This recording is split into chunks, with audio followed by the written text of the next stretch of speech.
When your house has a second story on it, you have to build a flight of stairs. So we want to show you how to build a simple set of straight flight stairs, just like this one we have here in the small model.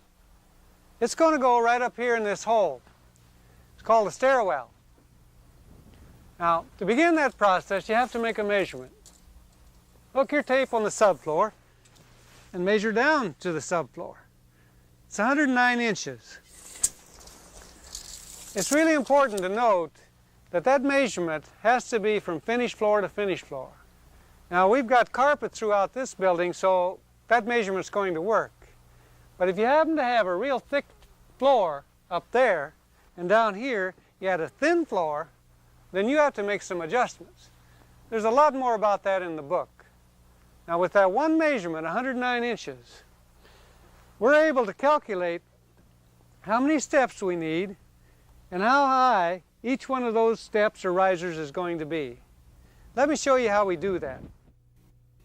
To calculate the rise and the run of a set of stairs, we take the total rise from finished floor to finished floor. Here it's 109 inches. We divide that by 7. That's a standard riser height. That gives us 15.5. Well, you can't have a half a riser. So we divide 109 by 15 full risers, and that equals 7.26 or 7 1/4. Now, a common rule in order for a flight of stairs to be comfortable is that the rise plus the run should total between 17 and 18 inches. With our riser height at 7 1/4, a run of 10 inches, that gives us 17 1/4. That's right in the ballpark. Well, we know our rise and run, so we can set up our stair gauges on this framing square. Over here, 7 1/4 for the rise, and here, 10 inches for the run. This is the tool we use to lay out this stringer so we could cut out these notches. Now, you'll notice right here that this angle is not 90 degrees. We like to give it a 1-inch back cut right here, so this tread will be just a little bit wider. Now, down here at the bottom there's something really important. We call it dropping the stringer. What that means is that we have to cut off of the bottom of these stringers the thickness of this tread. Well, the tread is 3/4 of an inch thick, so we cut off these stringers 3/4 of an inch. Now that means that all of these risers will now be the same height. One last thing. We notched our stringers like this. That allows us to put in this 2x4. We call it a kicker. Once that kicker is nailed down, it keeps these stringers from slipping forward. I start layout from the bottom, marking the first tread and rise with a square. Then I need to mark for dropping the stringer. I make a line representing the floor, and then come up the thickness of a tread, 3/4 of an inch, and mark the cut line. Only this bottom riser needs to be shortened since it rests on the floor.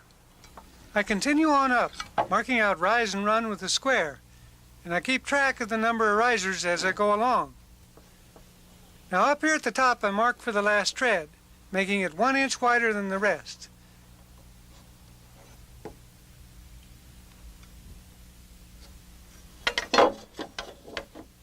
And square off the run from that point. You'll see why I do this in a few minutes. I've got a few more marks to lay out.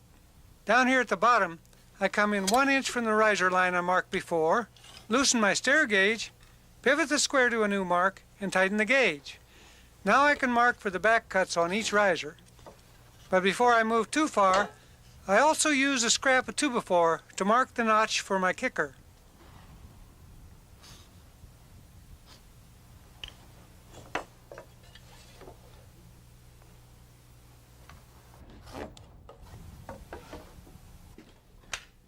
And finally, I can saw everything out.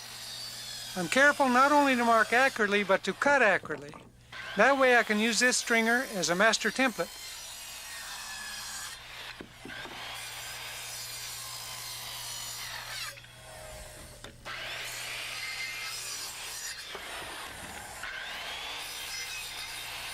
You can see that on top here, I'm overcutting the intersection of my lines just enough so that the pieces will fall out.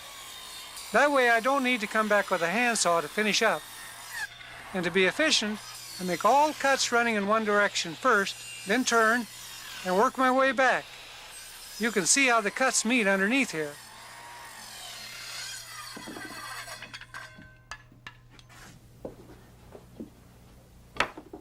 The next thing I do is nail fences on the edge of the stringer. That'll help me to flesh it up with the other 2x12s, and I can use it as a template.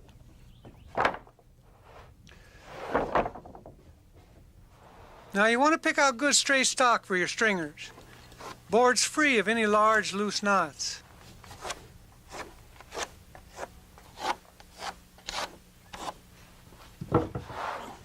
After marking, I cut the other 2 stringers the same way.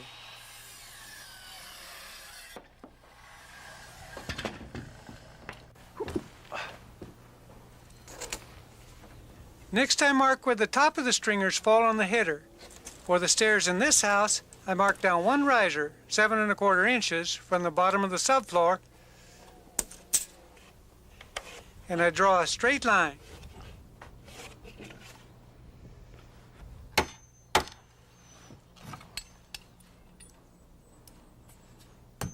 One way to support these stringers is by hanging them with these metal straps. Other ways to do this are shown in the book.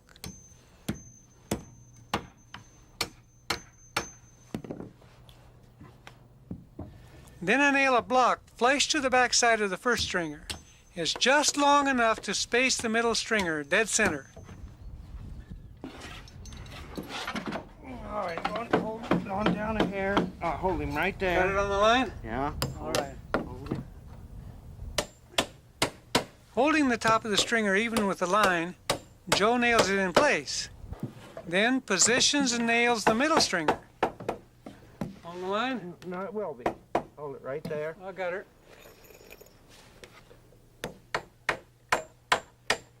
Two 16s into the block and 8s through the strap. Now the last stringer, tight to the joist on the right. Then we measure and cut a second block to fit tightly between the two and nail it off.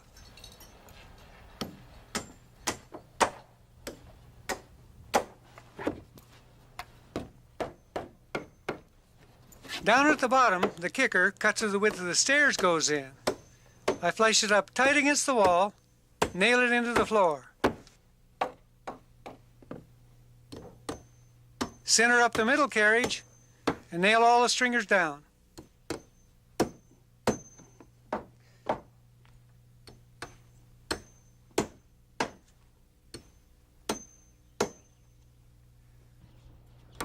It's time now to cut the treads and risers out of 3/4 stock.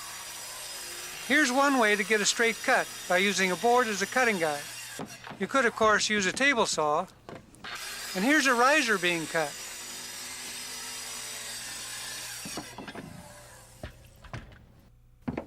I start at the bottom by nailing on the first riser with 8-penny nails.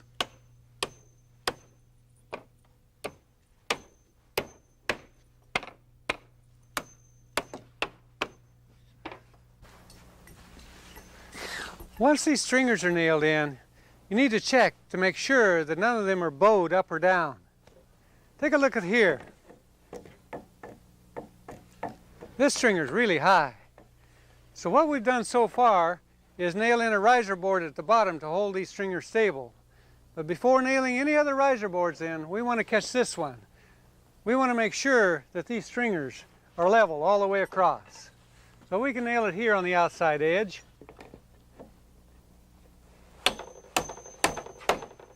And Joe's going to help.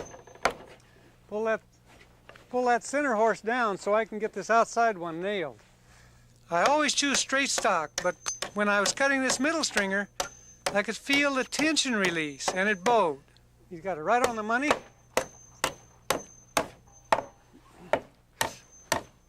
Hold on, I want to get one more nail in that thing, Joe, to hold it down there.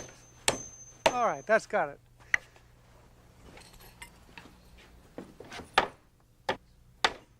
And now all I need to do is finish nailing off the risers.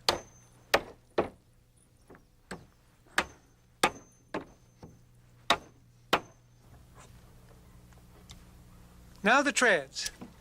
To prevent squeaks, you want to use construction adhesive on top of the stringers before you set the treads. That'll also strengthen the entire stair. You can either use nails or screws here. Just make sure to flush everything up first.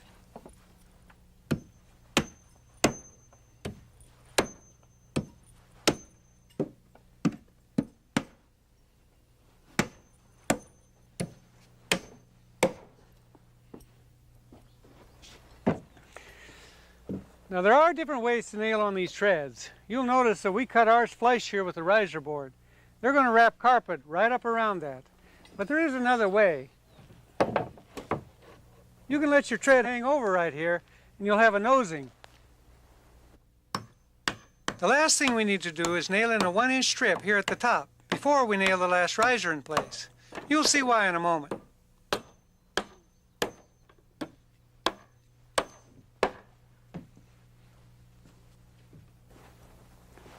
Well, we're back here now on this model, and I want to show you something. You'll remember that we cut this tread right here at the top 1 inch longer than the rest of them. Well, we did that for a reason. The reason is that we wanted this last riser here at the top to angle back, just like this one angles back. Well, it was easy to do. We nailed in this strip of 1x, then the riser board. Now, look at the way it angles back. So now, every riser and every tread in this set of stairs are the same, all the way down. I've taught a lot of students, apprentice carpenters, how to build these simple set of stairs. And I think almost every one of them thought the stair building was really difficult. And then they tried it, and they found out this isn't so hard. All we have left to do to finish these stairs is nail on a few treads and risers.